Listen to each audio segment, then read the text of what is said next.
Sudarlun, perempuan dari berbagai belahan dunia memperingati World Hijab Day dengan ragam kegiatan. Hari Jilbab Sedunia yang sudah berlangsung sejak 2013 silam ini diperingati setiap tanggal 1 Februari dan sekaligus sebagai dukungan untuk mengenakan jilbab bagi muslim di dunia.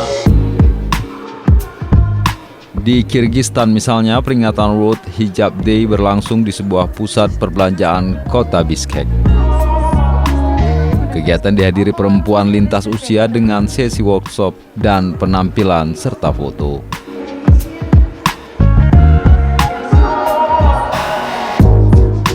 Kegiatan serupa juga berlangsung di Dakar, Senegal.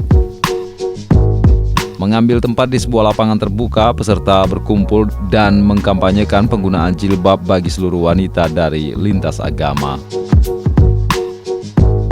Sementara di Kuala Lumpur, Malaysia, World Hijab Day menampilkan peragaan fashion show, grup musik, dan seminar.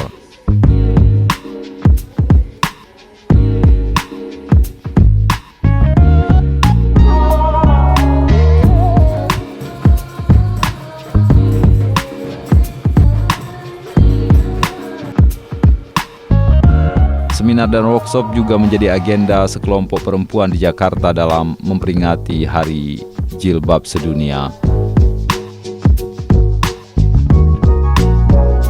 Sebagai pembicara, panitia menghadirkan Duta Hari Jilbab Sedunia, Kaisaria Apriliani dan Livia Maradita.